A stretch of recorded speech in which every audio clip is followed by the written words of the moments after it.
first, we are going to speak about just an overview of R and its use in research, how to download and install it, and then how to navigate, because now you have installed it. It's just like how you arrived on the platform. Like, where do I go next? What do I click? So how to navigate RStudio and to see the interface itself, to familiarize with it, and then how to write and execute basic R commands. What it means there is how you have opened it. Yes, R has opened. Where do you start? Where do you click? Where do you type? Where do you put your plus or minus? So those kind of things. So that's where we're gonna go. And while I'm trying to get there, I'm going to stop sharing my screen, and I'm going to ask Duncan to tell us,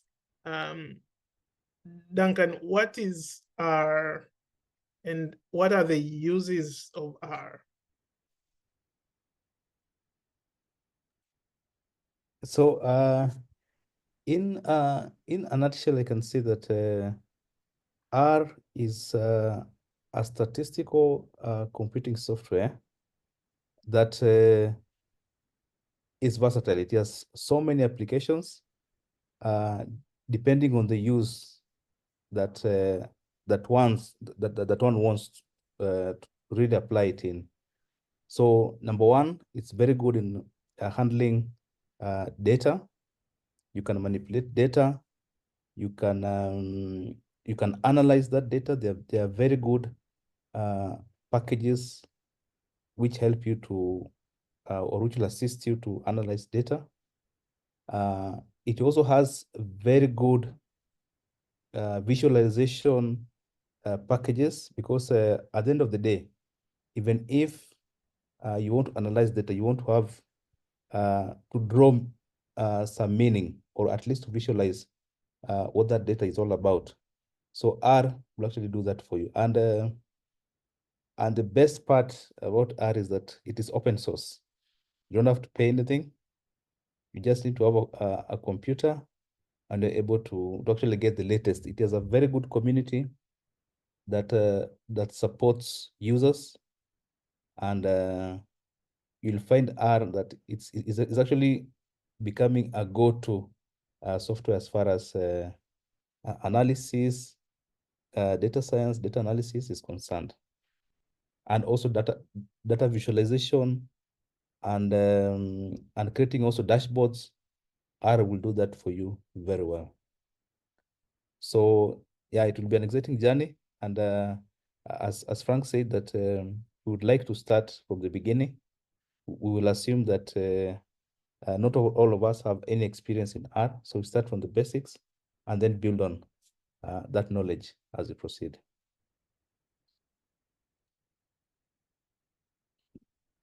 Yeah, over to you, Frank. Thank you so much, Duncan. I really appreciate that. I'm going to just remove your spotlight. Okay.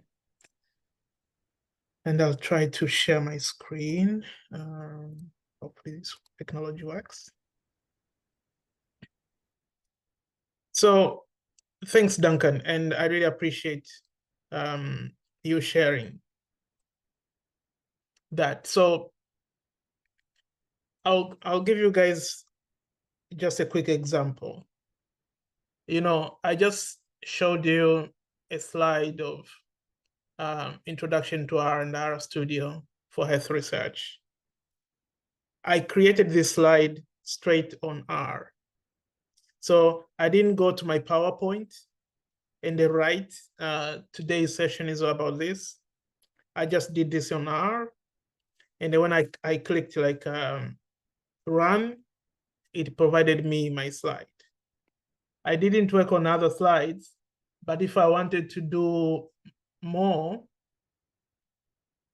like overview of R and its use in research, I could do this directly on R. And if I wanted even to include code of how I've done that, I could do this in R.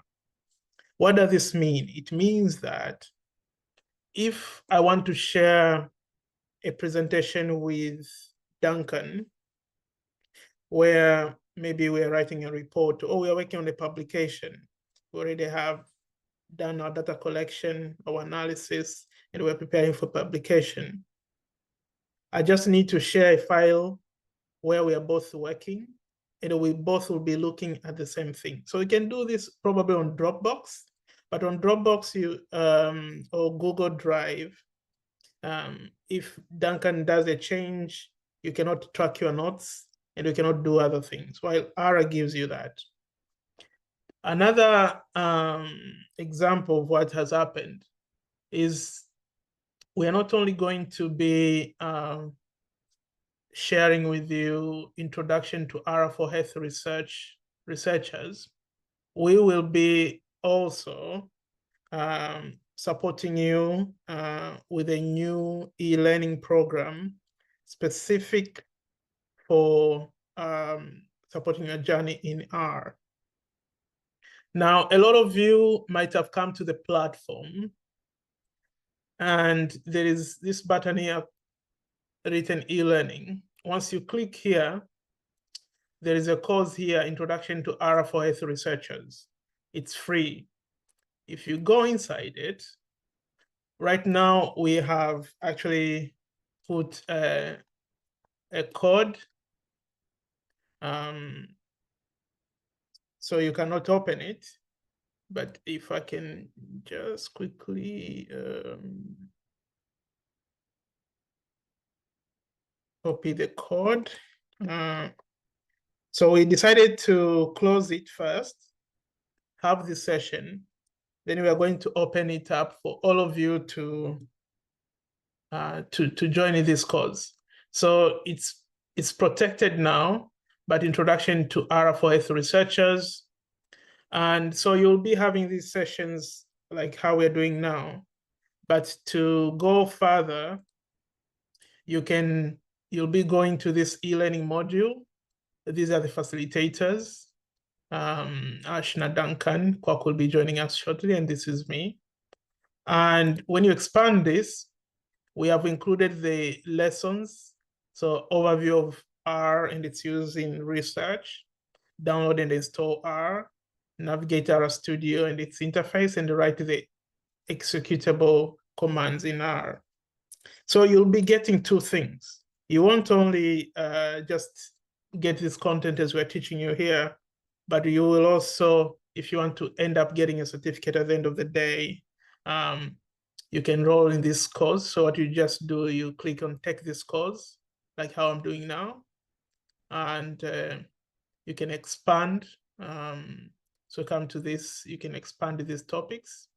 You'll see, so for example, if someone comes to the overview, you can learn exactly what we are going to teach you, what R is, and the uses of R in research. And you can read the summary, then you can mark this complete, then you proceed to the next one. And we are going to add a quiz over here where at the end of the day, we'll ask a few questions, and when you respond them correctly, above 70%, then you can proceed to the next lesson. And at the end, we are going to have 10 modules. And within these 10 modules, as you saw on the, or if you saw on that flyer, once you completed the 10 modules and you have done your quiz and you pass 70%, above 70%, you'll download a certificate of accomplishment of learning R. But then I was telling you about R. So you see, it's the same content that we have in the e-learning, and that's what I'm presenting here, and that I would have on the slides. How am I able to do all of this at once? It's because of creating all this content in R. So there was a little bit of tweak to be able to create the e-learning, but majority of this has happened in R. So just like what Duncan was saying, what is R? So it's a very versatile programming language. So it's a programming because you are telling it, if you want a bullet, you'll tell R, I want a bullet here. If I want to capitalize, you'll tell it, you write a code, capitalize here. bold in here, plus here. But then it works very, it's in a very user-friendly way. But it goes beyond just writing and visualizing to even helping in computing and data analysis. What does this mean? It means that in your daily life, if you are a researcher, a data scientist, a clinician, a nurse, or bioinformatics, then this can help you in your day-to-day life. So this is how we use it in research. We use it to create public health surveys. So you can use R to even create your own survey. You can go collect data, come back, analyze it, clean data, manage, analyze. So it helps you to move around all of this. So there are more notes which we'll share with you and you guys can go through, but also R helps in epidemiology.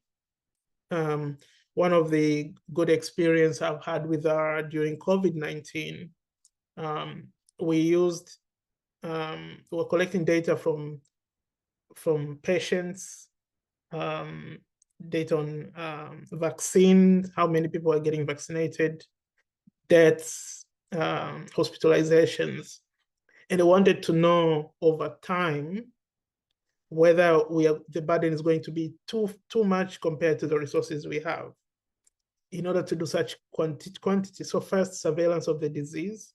We used R and an R-based dashboard at national level. And then being able to do these projections. But for this specific training, we're not going into COVID. We'll be using a HIV dataset. And in this dataset, we are going to learn variables such as age, sex, CD4 counts, viral load, and then we are going to be able to do analysis on it to see what are the affected age groups, how are they associated with each other, how are we going to visualize it.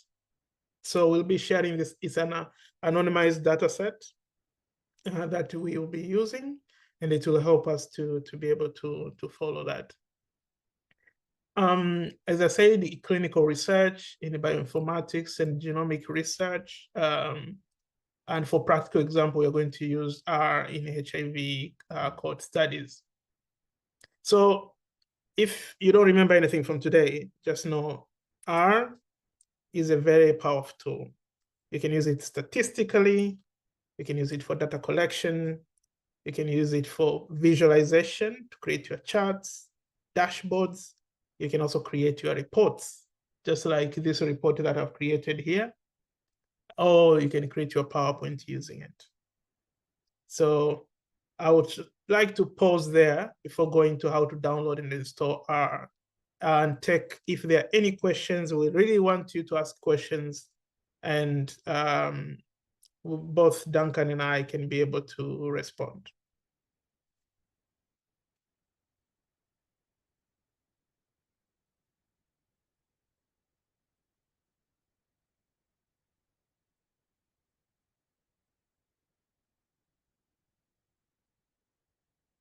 Let me stop sharing.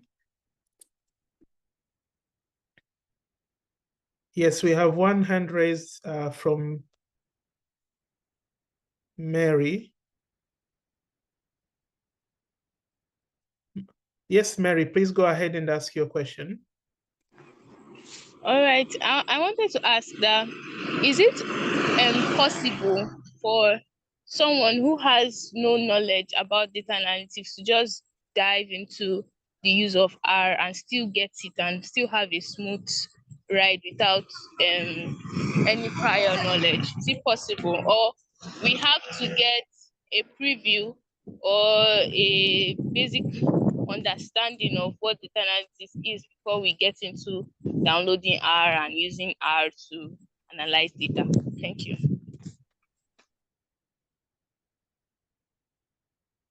Thank you, Mercy. That's a very good question. Duncan, what do you think? I think to answer Mercy, I don't know who may have such a question, is that The way we have actually tailored the course is that you need very little or even no statistical knowledge, because whatever statistics that we may need in the course, we'll just introduce and give an overview. Yes, but you don't need any prior knowledge of statistics to actually take this training. So just start from the basics. Then, as I said, you just build on those concepts. If there's any element of statistics that we may need, we'll just cover it as part of the class, so that we are as comprehensive as possible in whatever will be covered. Yeah, thank you. Okay, thank you very much. Thank you, sir. Okay, welcome. Thank you, Mercy. And just to add, I was mentioning before, as long as you can use computer, then you can use R. So, and if you're using computer now, let's say to write your presentations, write your reports, you can use R to do exactly that. It's going to give you another powerful mechanism to be able to share your reports and connect with your colleagues in very different ways, to be able to integrate different types of charts, graphics, or visualization to your working space. So, and while you are going to be learning R, there's a type of language that we will be telling you. So as we go, your knowledge will get better, and you'll feel more comfortable with the terminology. So the first part is where we'll be telling you this is the window, this is how you open. That can be a challenge, but as you keep continuing, then you kind of like get used to the terminology, and it becomes easier for you.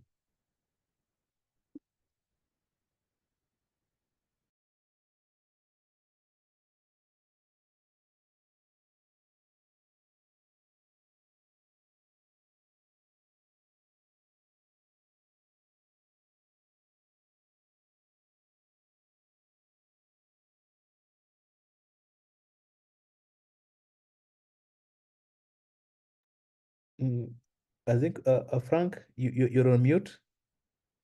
Oh, sorry. It was a comment from Bakare.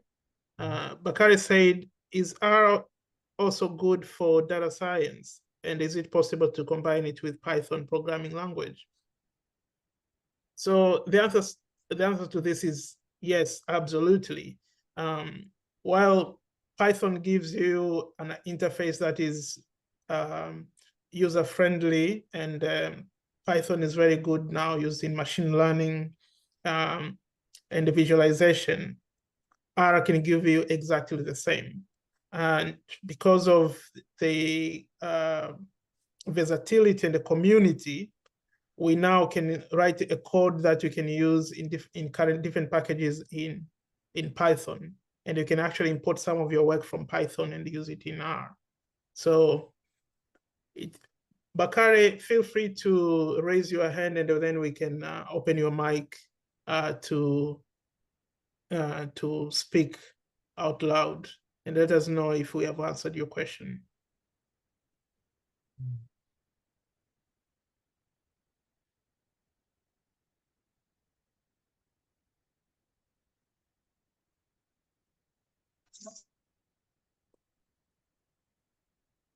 Go ahead. Sorry, did I unmute? Okay. Bakari, feel free to unmute and then you can speak.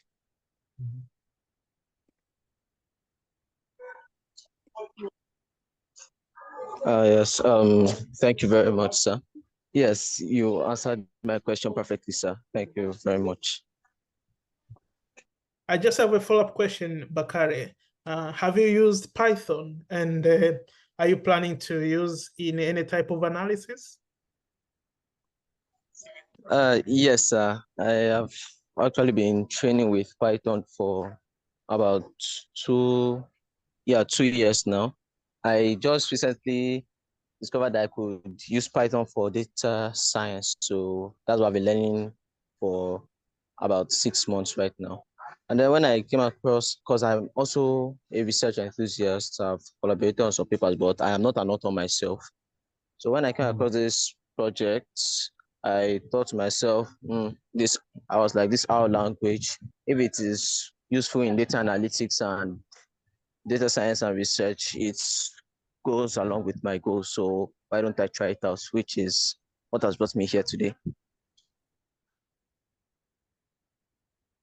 Thanks, Bakar, and thanks a lot for sharing with us your experience learning Python and then now developing interest to learn R. And you will come to realize once you learn one language, it's very easy to move to the next one. So a lot of what you will hear, it will sort of make you mind map easier to navigate. So that's very good.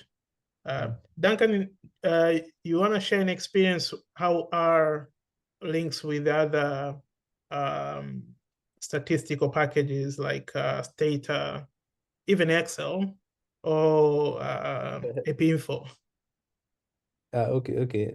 So I think also maybe before that I can add on to what Bakari has asked, is that actually R and Python, I can say more or less they complement one another when it comes to data science and analysis as well.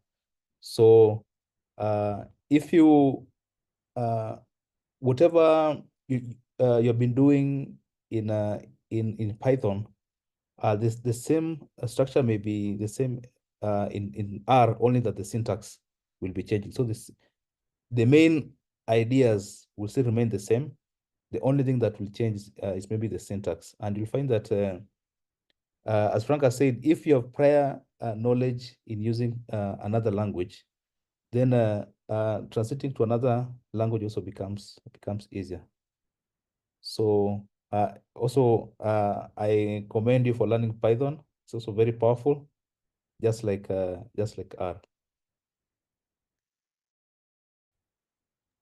Thank So you so much, sir. Yeah, thank you. You're welcome. So in R also, how are we able to connect R with other softwares like Stata, EpiInfo, things like Microsoft Excel spreadsheets, for example, is that you are able to import data types into R. Let's say, for example, you've actually keyed in data in Microsoft Excel. Now in R has a very good and very powerful function which allows you to import that spreadsheet, be it that Stata file, be it that SPSS file, be it that database file, if it's SQL or any other database that you have used. It's actually very easy to import that data in R.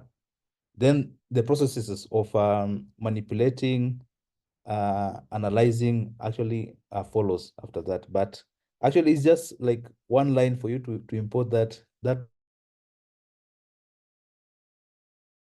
data from softwares that you may have used to key in that data, and you can continue working on the same data set in R.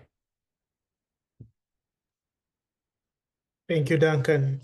It's Yeah, over very to you, Frank. it's very good to hear, and it really reminds me,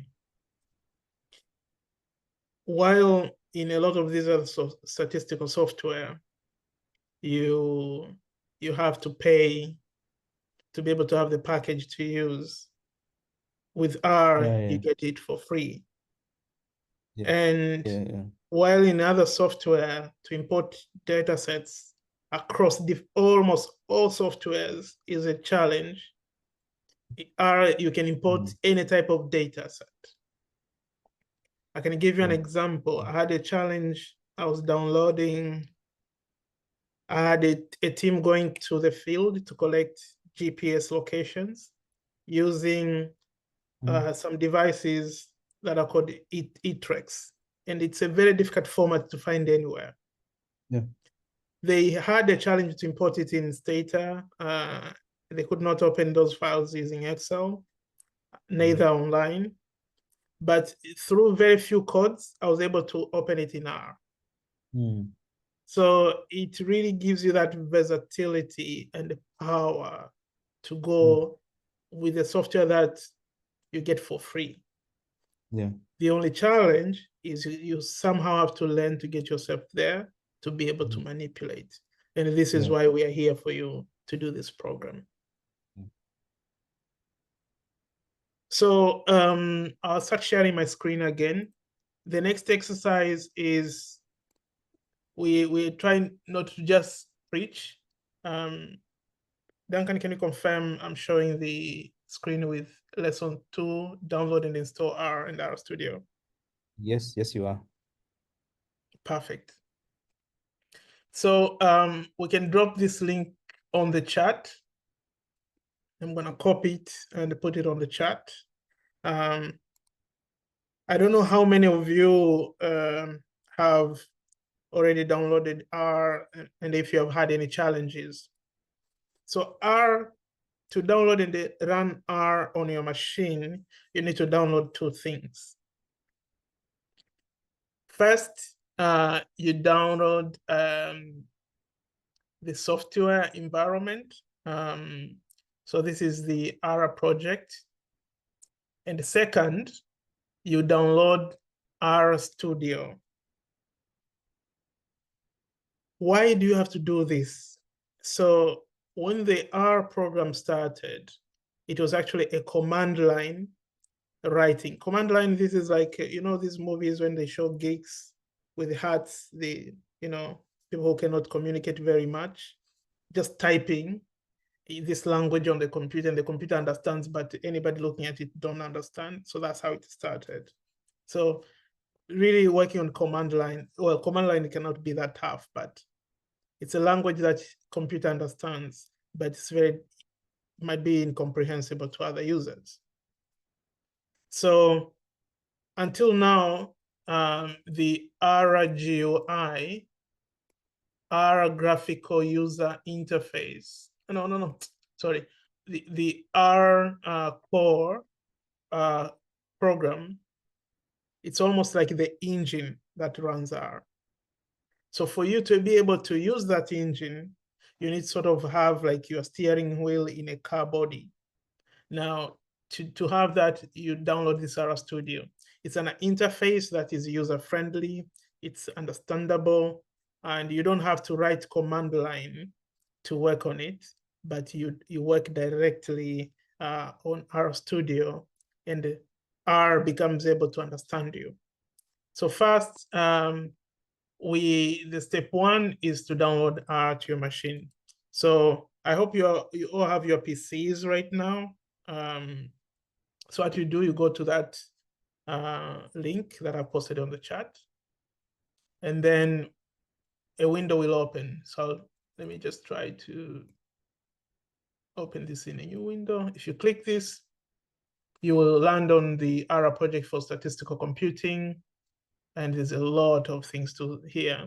But here you'll find there are news about the new packages of R and what was there before. So you need to, so what we have done is just to make it easy for you. You need to just click this one here to download R. Please choose your preferred crown mirror. So you just have to click this one here. So download R, there it is, and you click it. After you click this one, where do you go next? So in order to make this programming language fast, there are different crown mirrors. This is almost like servers in different parts of the world. They make it faster. Most of the time, people would recommend you download to your closest crown mirror. Being in Africa sometimes is a challenge because if you come down, I think the closest crown mirror will be maybe in South Africa, or it's in Morocco. So Well, there's another way of doing it. There's a universal CRAN mirror, so you can just download the Zero Cloud CRAN mirror, and that should work for you. So first, we were here. You clicked on this link, you download R. And second, this is what we have included. Click here, just download this Zero Cloud. And if I click it, this window opens. So on this window, what am I supposed to do? We have included this in the step 3. So you just choose the type of machine you're using. So, some are using Linux, Mac, or Windows. So just select depending on your type of machine, and then it will download R. And for example, for the Mac users, then the next step is actually choosing depending on your type of operating system. Click the latest link to download. If you have an older machine, scroll down to older links. So download according to your machine. And I think that's it. So for example, if I was here, I'm using let's say I was using a Mac computer, I would come here, and you see the latest version is 4.41, and it works for a bunch of Mac versions, I think. And if you have an old model, I think you will just scroll down and find which one you're using. I don't use Mac, so that's why it's difficult even to know which one works for what. But just read through. For Windows, you just install R for the first time, for example. You just click there, and then it just downloads. So that's the process. So this is the first part where we are downloading the engine. Remember, you can work with the engine if you're a good technician, but we can make it easier for you. Get your car key and just a steering wheel and just drive. Now, how do you do that? That's when you can download RStudio. Now, where can you download it? So this is the link we have also sort of given you. I'm just going to put it on the chat. And we have included a few steps. So sort of you scroll to a button, say download RStudio desktop for Mac, or for Windows, you can download directly for Windows. I think this one detects which computer you use. So for example, for me, if I click this link, I think it will go directly to the Windows. Download the RStudio desktop for Windows. If you're using a Mac and you click the link, it will definitely give you directly the download for Mac. And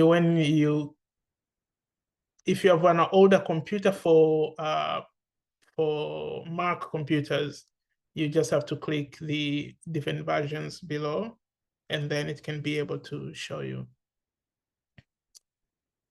So this is a process now of downloading R and having it in your machine.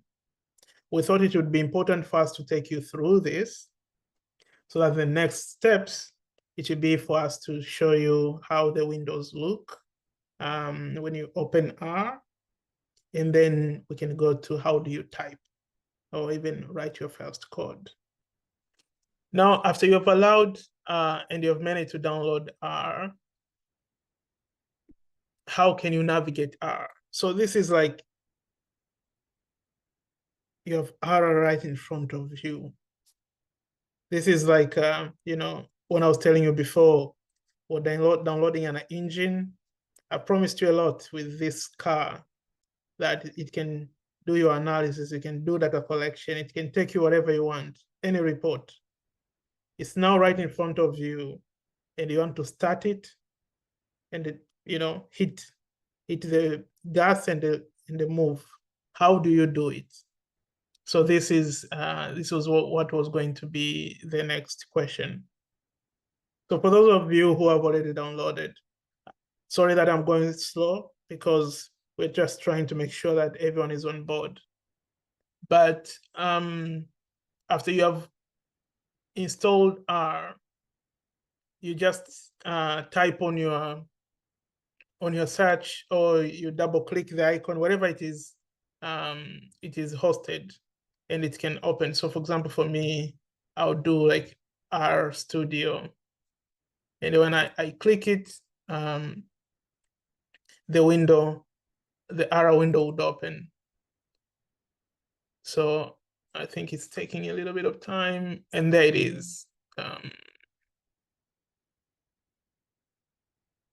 So there are a few things that when you just open R, you get a window like this. So at first it might open just with 3 windows. One as big as this, a second here, and then third here. But there might be an icon like this. If you click,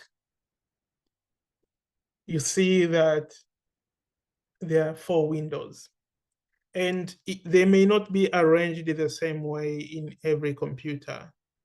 You can move these around. So I prefer to have this first source pane here. And then there is this one, which is console. And then there is this environment that has files and everything else here. And then the environment history and other files go there. So this is the interface that you meet. In the notes that we are going to provide you with, we have actually explained this. So you have your source pane, you have your, so for example, this was actually Ashna. She took a screenshot.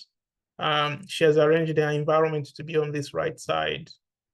And then here she has her files, packages, and plots, and her console is down here. While I prefer my console to be up here and the environment down here. So it really depends with your preference on how you want that outlook of R to be. So I hope you have all opened. The next part is we are going to talk about what each of these panes do. So we have included this also in the notes, that the source pane is where you actually, your coding happens. So it's almost like a document where you type on. I'll show you how that works. So let's say I'm going to bring the R window. So this is the source pane. You see here there's a file written untitled. Let's type, it's easier to understand numbers. If I want to say 1 plus 1, you know. So a source pane is actually just a window where one can type, and it just works like that. So so here I'm typing using my keyboard. I typed 1 plus 1. I can click enter. You see it's giving space and it's writing here, that was number 1, this is number 2. And here I can say, today is the first session. So you see, it's giving me some suggestions, but I don't want any suggestions. I'm just typing and writing anything. I know the font is very small. I can even come here and increase the font. So I can just global options. I can go to appearance and I can choose the font size, let's say 14, and then apply. So you see the font of everything has become bigger. You can even, maybe 14 is still too small, and we can go higher, maybe to 16, and you can apply. So there are other things we can change. There are people who want to look cool because now they are learning coding and they want not a white screen, they want something, you know, more scary.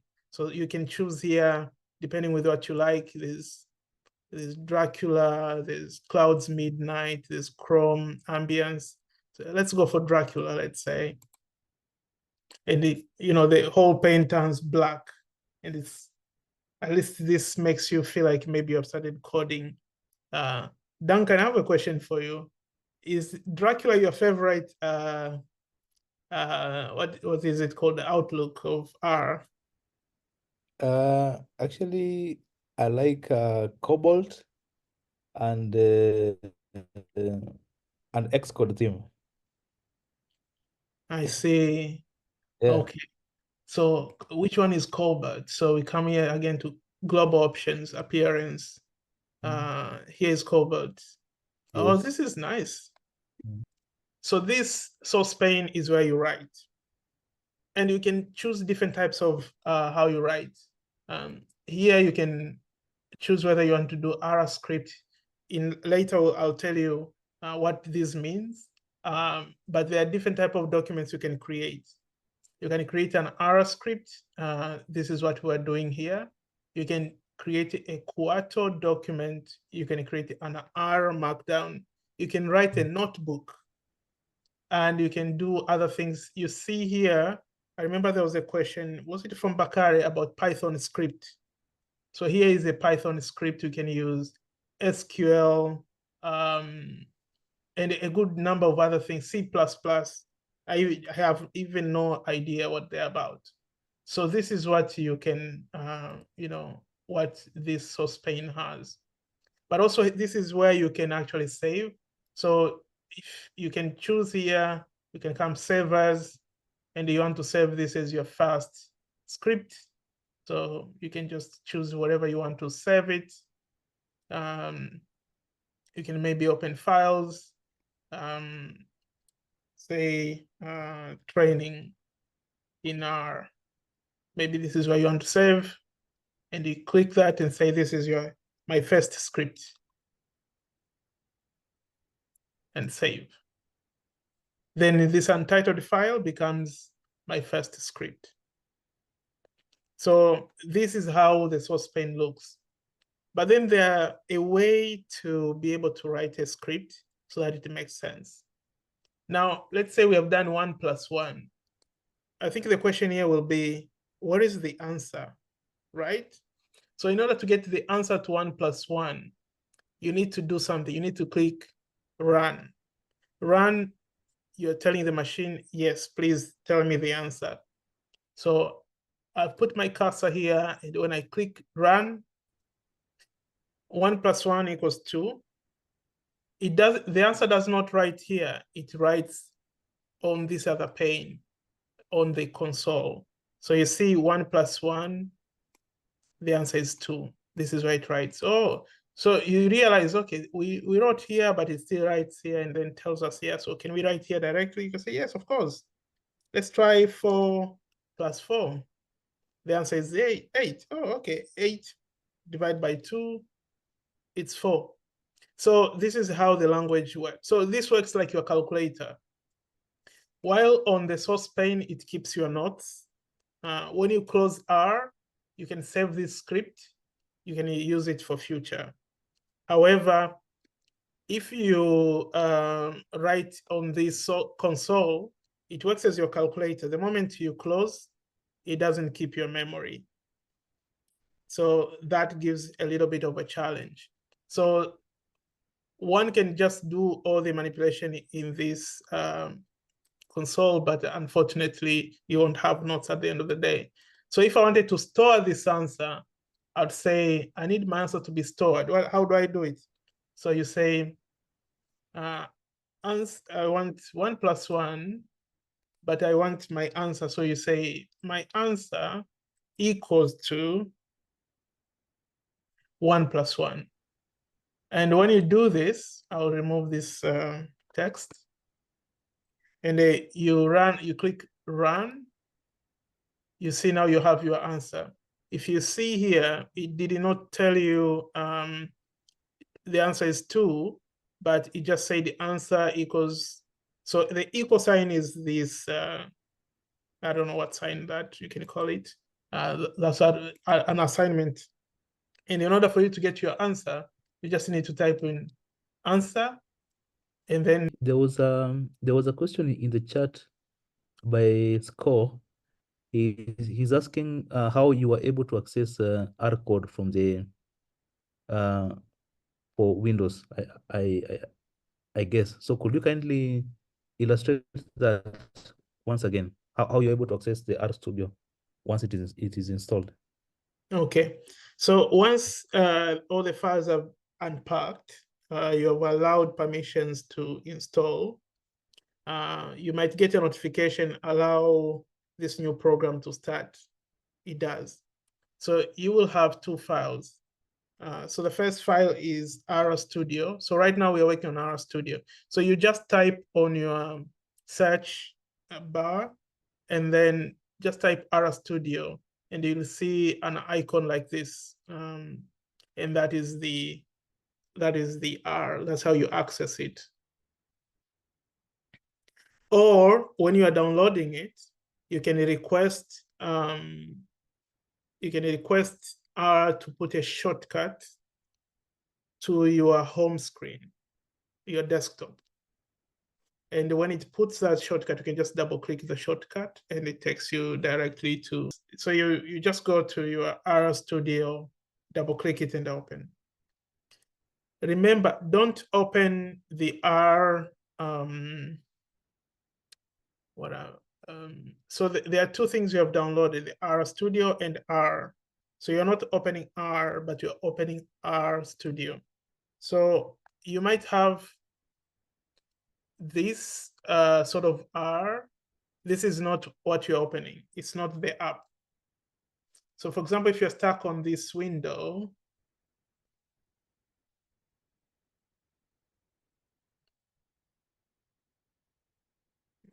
it's not coming to the screen.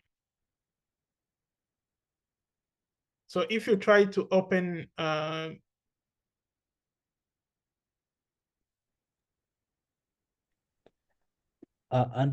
maybe Frank, another point to clarify to Elizabeth is that when we were opening the script, we used the tab, the new file, then we selected a new R script. We did not open a new project. So currently we're just working on R script. So if you happen to go, instead of going to RStudio and you went to R with your version number, you'll get stuck on this screen, which it only shows you the console. This is like the console that I was showing you. You can say 1 + 1 and it tells you 2. And this is what used to be an old operation of R. And it needs you to have a good coding knowledge to know how to move forward. While what I recommend you to open is RStudio. And this is the window that we are currently here using. And it gives you these different 4 pans: the source pan, console, the environment, and the files.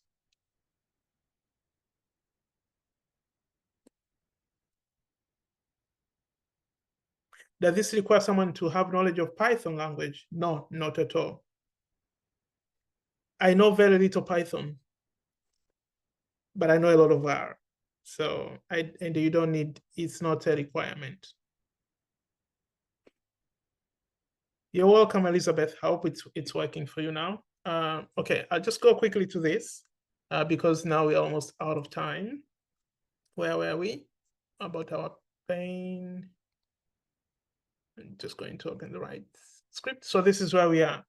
So when I wrote answer 1 + 1, you realize there's something that happened on this window, the console, the source pane. And in the console is your calculator, but all your values that you assign. So for example, I want to say today is a wonderful day, and I want Ara to remember.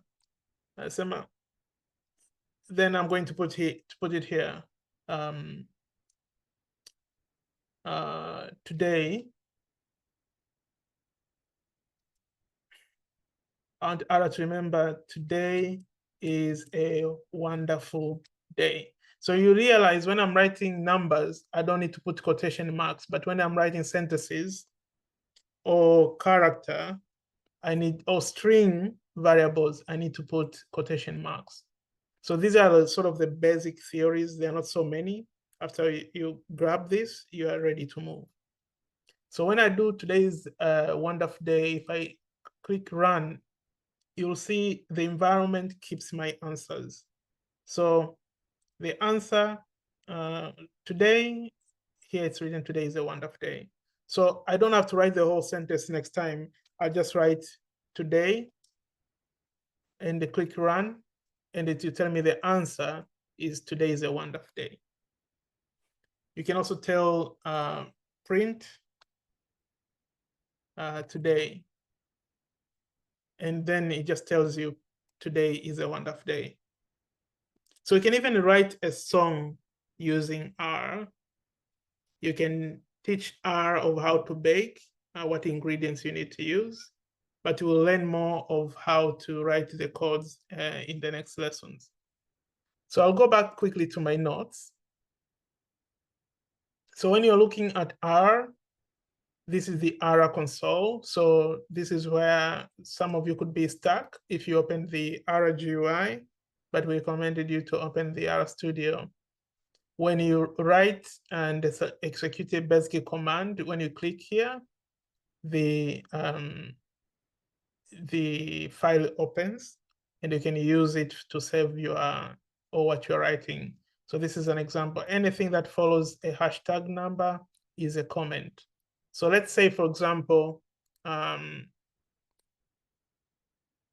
you want to say, this is how I do, you want to put notes for you to remember in future. You can put a hash sign and say, this is how I do additions in R. So for example, now, if we run this, you'll see, sorry, let me just type here, 1 + 1.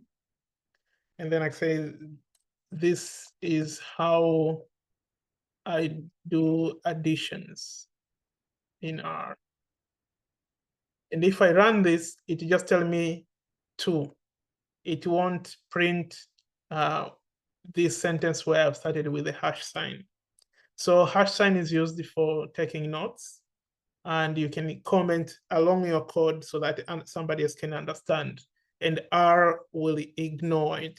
It won't print it. So this is what we have included in the notes. If you want to assign and create like x equals to 3, you can just assign it 3, and then if you click x, and the console will write you x means 3, and in the environment you will have your variable. And also my object equals apple. So I'll, for example, do this, say x equals 3. If I go back on my R window and do this command, x equals 3. Remember, equal sign is like this. You see the values are written here in the environment, and the calculator's noted of it. And if I call x, it tells me 3. So here you can write even your sort of long calculation arithmetic, xc plus c minus 20 minus what. So you can even do easily, because x equals to 3. If I say x plus 4, if I click run, can you guess what will be the answer? If you can post on the chat. First I said x equals 3, then I'm saying x plus 4. What will be the answer? 7. Bakari, this is a moment of truth. Let's see. Simon. Yes, so the answer is 7. So this is how it works. So if, for example, you can say this, this is y equals x plus 4. And then z equals 2 divided by 1. So can somebody tell me what's the answer of x plus y plus z?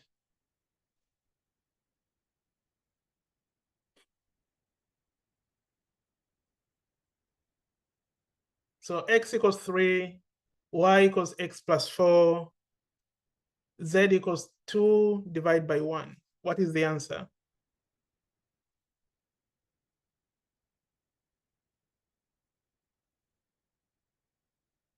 I see 12, 12, I see 8. I need 2 more answers before we know who is the winner. I see 12 again, 12, 12. So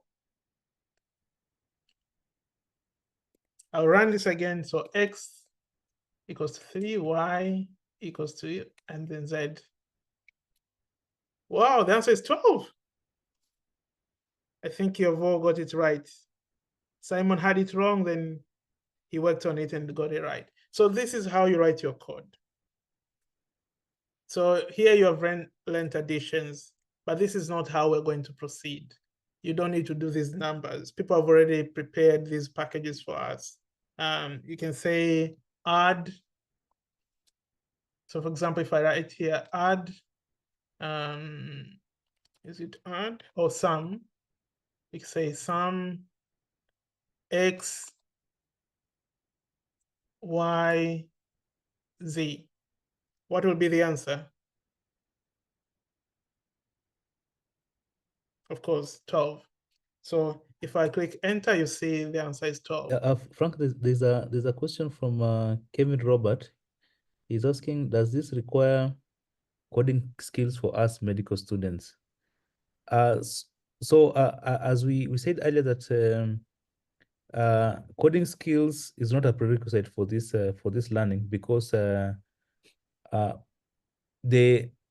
coding skills needed to use R is what we're actually doing, is what we're actually learning now. So we are starting everything on a clean slate, just afresh. We just build on those how coding is done in R.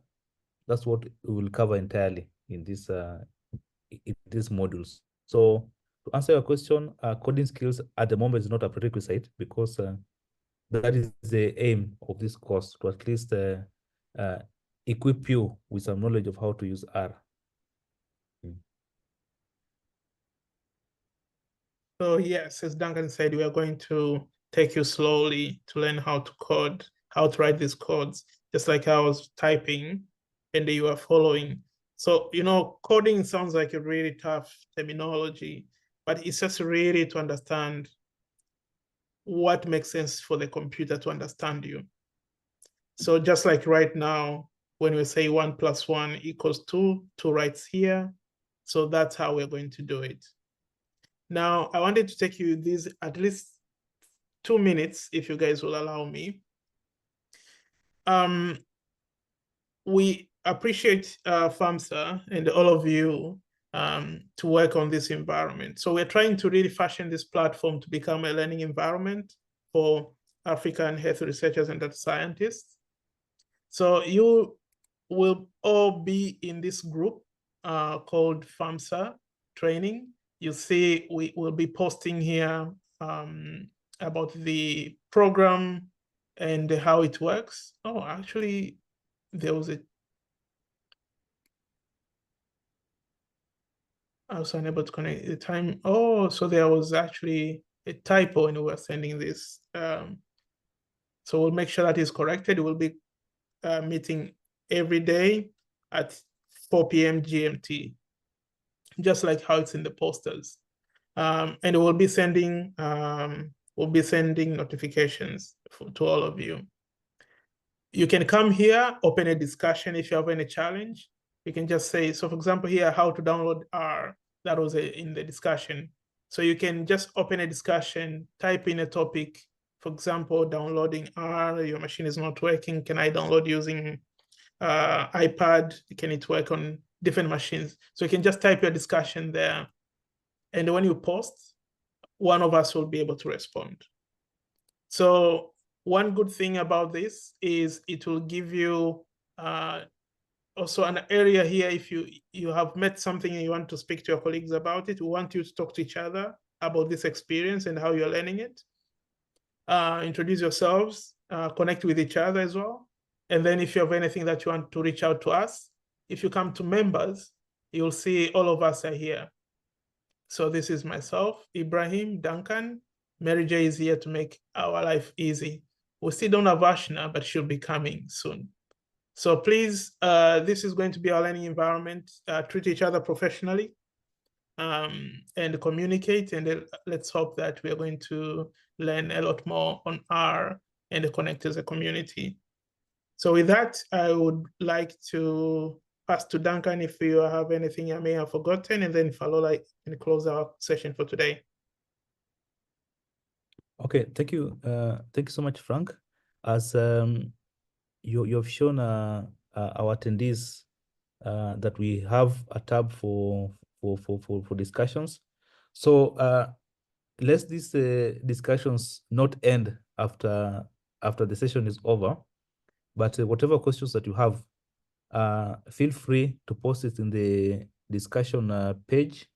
We'll try as much as possible to respond to all of them, and let us create this to be a community whereby all of us learn and we try to uplift each other in matters learning R. So that's all, Frank, and thank you so much for all who have been able to attend, and also to our facilitator for today.